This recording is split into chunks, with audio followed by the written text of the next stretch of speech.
What's going on, guys? Welcome to episode number 6 of Inspired Stories. This month I'm back to highlighting a producer, and I decided to choose No I.D for this month. I've been following his work now for, I'd say, probably 12 years. I believe the first beat or song that I remember that he produced that was a big song for me was Death of Autotune by Jay-Z. Obviously that's a song that came out, I think it was the first single from Blueprint 3. And I know it didn't do like as big as it was supposed to do, because like it was that song where Jay-Z was pretty much going against the grain of what was like popular at the time, and he wanted to do like a very classic hip-hop record. And I just love the sample in that beat so much, like what No I.D did. And there's actually a video on YouTube of No I.D, like how he created that beat with the guitars and everything and all the layers he used. I remember seeing that video probably like 5 years ago and being like, man, the amount of like detail in that beat is crazy. And he also talked in, I think, that video about like the way he studied music, especially growing up. And you know, for him producing for about 30 years is like, you could tell he's a seasoned veteran. Like he just knows it through and through. And another thing, going off the Jay-Z thing, I remember, because obviously he did the whole 444 album for Jay-Z as well.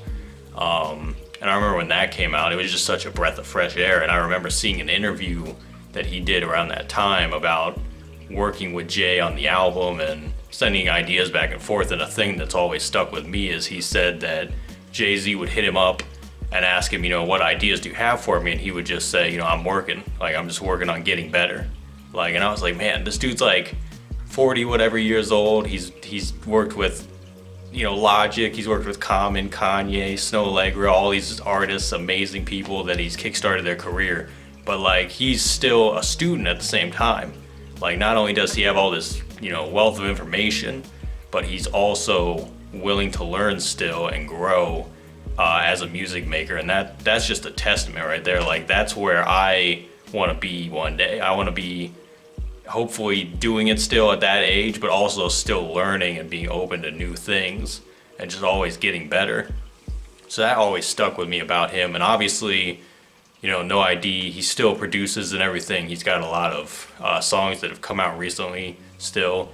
But he also, you know, ventured into being an executive, being a label owner. He's been with a few different labels. He was with Def Jam for a brief period of time. I don't know which label he's with now, but I think he's with someone else. He also had like an indie label that had, I think it had Logic on there at one point, Vince Staples, Common, a few other people.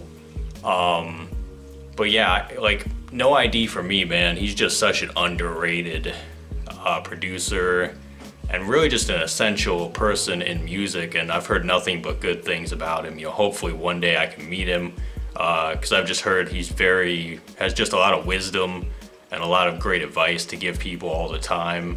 And he really just puts in a lot of work. Like I said, still to this day, which to me is a testament to the kind of person he is and the kind of, you know, musician that he is. So yeah, that's really my experience with No I.D. You know, a lot of people don't know of his catalog.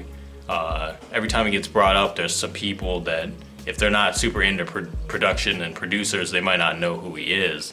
But when you tell them, you know, what songs he's worked on and what albums he's made, they're kind of like, wow, you know, it's crazy that he's done all that, and like I said, is still able to do it. So that was, you know, my experience with No I.D. Like I said, hopefully one day, you know, I cross paths with him. Who knows? That would be amazing. But like I said, go look up his music. All you got to do is like Google No I.D. All his production credits will come up, and you'll probably be pretty pleased at what you see. And I encourage you to watch interviews with him too, because he's just, like I said, he's a wealth of information. So yeah, that was episode 6 of Inspired Stories. I will be back again next month with another artist. So until then, thanks for watching, guys.